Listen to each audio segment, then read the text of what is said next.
Welcome to the Deep Dive. We're the place you come to get the real nuggets of knowledge from your sources, helping you become truly well-informed. Today, we're diving into a book that's really sparked a global movement, It promises to transform your life before 8 a.m. It's Hal Elrod's The Miracle Morning. Exactly.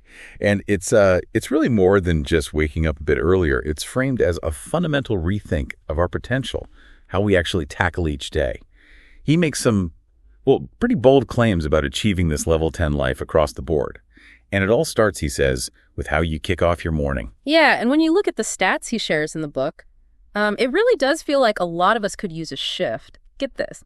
The average American is reportedly 20 pounds overweight, maybe $10,000 in debt, a little depressed, doesn't really like their job, and has less than one close friend. It paints a pretty bleak picture, doesn't it? Widespread mediocrity.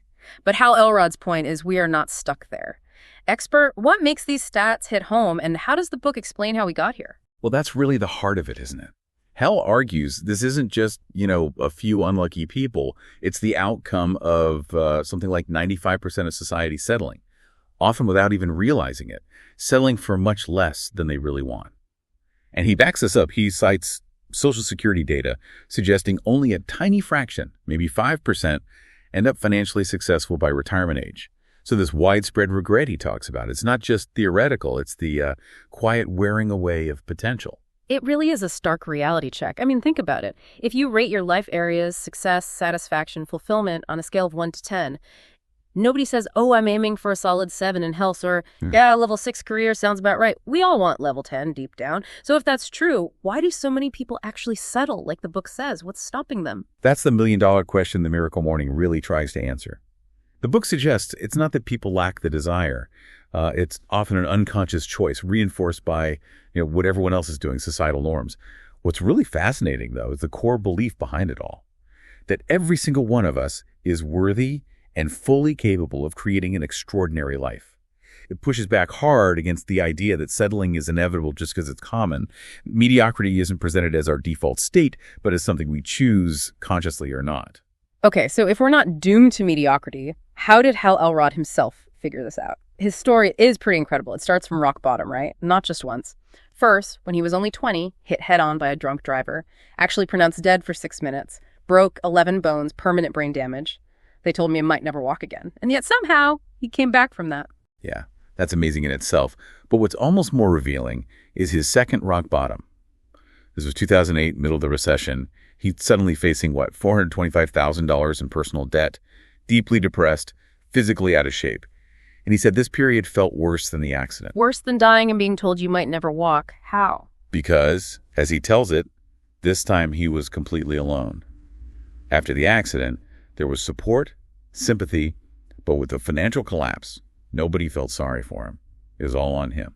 And that really makes you think, doesn't it? What do you do when those external props just aren't there anymore? It sounds absolutely terrifying. So what happened? What was the turning point that got him out of that hole, especially without the usual support? Well, in that moment of feeling totally desperate, a friend, John Burhoff, gave him some simple, almost counterintuitive advice. Go for a run, even though Hal famously hated running. And John asked him this killer question. What do you hate worse, running or your current life situation? Whew. That cuts deep, right? Wow. Yeah. So he went for the run? He did, reluctantly. And on that run, listening to an audio program by Jim Rohn, he had this massive breakthrough. Rohn said something like, your level of success will rarely exceed your level of personal development because success is something you attract by the person you become. And that was the light bulb moment for Hal. He realized, okay, I want level 10 success, but my personal development, it's maybe a 2 or 3 right now. He suddenly got it. Our outer world reflects our inner world. To change things out there, he had to start working on himself in here. Okay, so that's a huge realization. He commits to daily personal development. But then comes the big hurdle for everyone, finding the time. How did he land on the morning, especially if he hated mornings? Right, the time issue. He looked at his day. Evenings, too tired, often unpredictable afternoons, just chaotic. So despite really dreading the idea of waking up early, the morning was the only slot that seemed consistently workable. He got inspired by an idea from Steve Pavlina that the first hour is the rudder of the day, and some advice from a mentor stuck with him. If you want your life to be different, you have to be willing to do something different. That combination pushed him to take the plunge and set his alarm for 5 a.m. 5 a.m. Okay. And he didn't just wake up and stare at the wall, right? He developed a specific routine. Exactly. He didn't just wing it. To make that time count, he researched and identified 6 key practices. He bundled them into this acronym, the LIFE, SAVERS. These are designed to hit all the key areas, physical, intellectual, emotional, spiritual. These sound simple, maybe even obvious, but together they form a really powerful daily ritual. Okay, let's break down these SAVER. The first one is S for silence. Now, this isn't just being quiet. It could be meditation, prayer, reflection, deep breathing, even just sitting with gratitude. He quotes Matthew Kelly. You can learn more in an hour of silence than you can in a year from books. What's the real power here?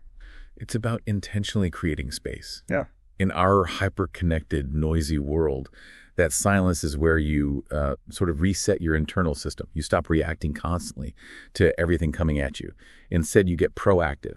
You gain clarity. You actually hear your own thoughts. It's that mental quiet that allows for real insight and focus rather than just being on autopilot. It's foundational, really.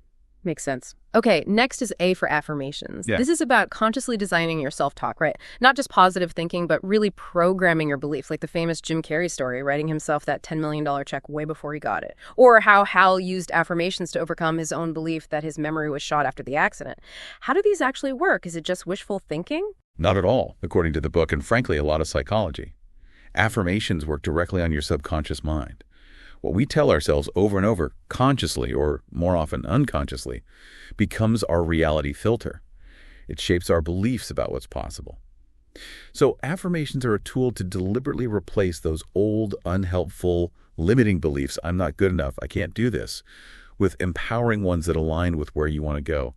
It's like upgrading your mental software. Your self-talk is incredibly influential. Right, upgrading the software. I like that. Then we have V for visualization. Mentally rehearsing success, seeing yourself achieving your goals, being the person you need to be. Lots of top performers do this. Tiger Woods, Oprah are famous examples. The book says, make it vivid, use all your senses. What's the magic behind visualization? It's more than just daydreaming. It's about creating an emotional connection to your desired future. When you visualize vividly, really seeing, hearing, feeling it, you generate the emotions associated with that success. Those positive emotions act like a magnet, strengthening your desire, and crucially, your motivation to take the actions needed to get there. You're not just seeing the goal.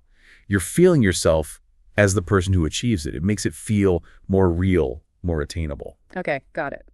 Next up, E is for exercise. Even just a few minutes counts, he says. It boosts energy, health, confidence.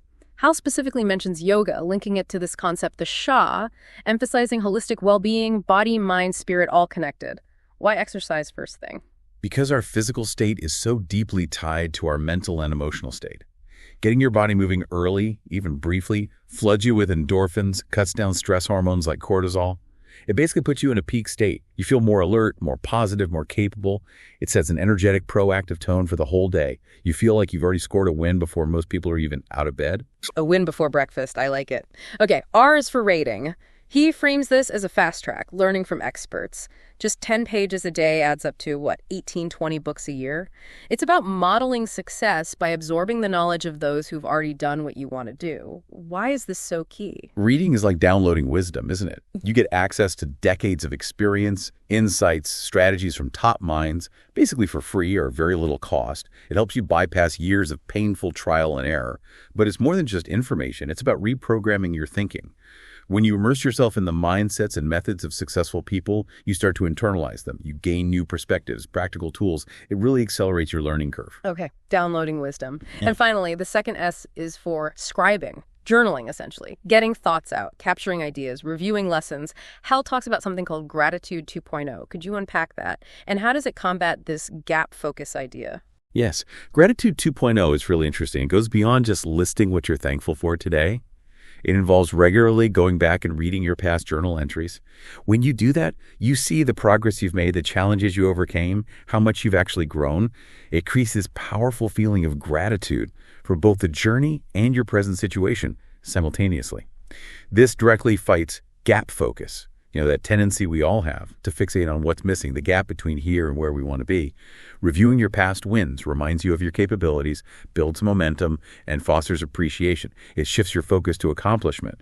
So yeah, these SAVERS together really offer a well-rounded approach. Okay, that makes sense. But let's be real, the biggest hurdle for many people, myself included sometimes, is just getting out of bed that early. Hitting snooze is tempting. The book has a strategy for this, right? A 5-step snooze-proof plan. It does, and it's very practical. Step 1. Set intentions before bed. Basically, decide consciously that you're going to wake up energized. Step 2, move your alarm clock across the room. Forces you to physically get up. Ah, the classic move. Okay. Step 3, brush your teeth and splash water on your face immediately. Simple actions that wake you up. Step 4, drink a full glass of water. Rehydrates you, gets the system going. And step 5, get dressed in your workout clothes right away. Makes the next step, exercise, almost automatic.